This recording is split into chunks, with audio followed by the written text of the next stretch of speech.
In this section, we're going to dive a little bit deeper into the microscopic structure of the skeletal muscles. Then we're going to start getting into the molecular structure and get some information that's going to help us understand how the muscle contracts. So each muscle fiber, remember, is surrounded by an endomysium. That endomysium is around the plasma membrane of the cell. Okay, so remember that each muscle fiber is a single cell, even though it's multinucleated. The endomysium is a really thin layer of areolar connective tissue, but it has a very important role in protecting the muscle fiber, giving it a little more structure, but also insulating it from the electrical charge of its neighbors. So the signal that comes to the muscle cell is going to be an electrical signal, an action potential from a neuron. That's going to be transferred to the muscle and become an action potential inside the muscle cell. It's going to become an actual electrical signal in the muscle cell. Because we don't always want every fiber within a fascicle to contract, we need to insulate the individual muscle fibers against each other. So that when we want to make a small contraction or a weak contraction of muscle, we can send an action potential just to a few of the muscle fibers. And when only a few contract, then you get a smaller or weaker contractions. That's the important role of the endomysium. The endomysium surrounds the plasma membrane, which has a special name. It's called the sarcolemma. Sarco means flesh, so this is the flesh membrane. The plasma or the cytoplasm of a muscle cell, the skeletal muscle cell, is called the sarcoplasm. And within the sarcoplasm are these myofibrils, which are these groups of proteins that are going to work together to contract the muscle cell. There are also satellite cells that help the muscle cell do its job. And then all the skeletal muscle cells are multinucleated. Remember, that's one of the distinctive characteristics of skeletal muscle cells or muscle fibers. Okay, so we got the muscle surrounded by an epimysium. It's made up of fascicles surrounded by perimysium. The muscle fiber itself is surrounded by an endomysium. It is multinucleated. Inside the endomysium is a plasma membrane called the sarcolemma. The inside of the cell is called the sarcoplasm, and inside of that are many, many myofibrils.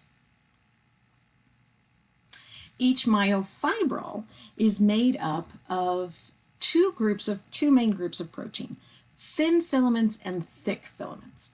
The thin filaments are primarily made up of these little ball-shaped proteins called actin.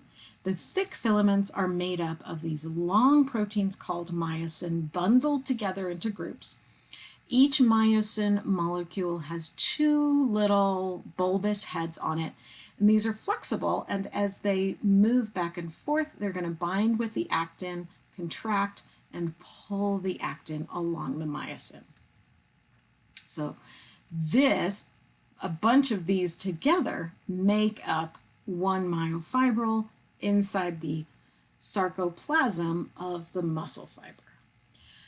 Because of the way they're organized, very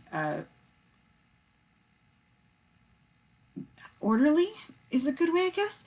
They create these stripes that are characteristic of the skeletal muscle tissue. So we have the dark stripe is made up of these areas where, I actually put the edges of these in the wrong place. The dark stripe should go all the way out to here, to the overlap, where the thick and thin filaments overlap. And then the light stripe is where there are only thin filaments. I will fix that in the PowerPoint slides. When we look at skeletal muscle tissue, we can see these striations. We can also see these spaces between the skeletal muscle cells where the nuclei of the cells have been smushed, and this is where the endomysium is. So this is a model of a portion of a muscle fiber, and each of these bundles inside is a myofibril made up of groups of myofilaments.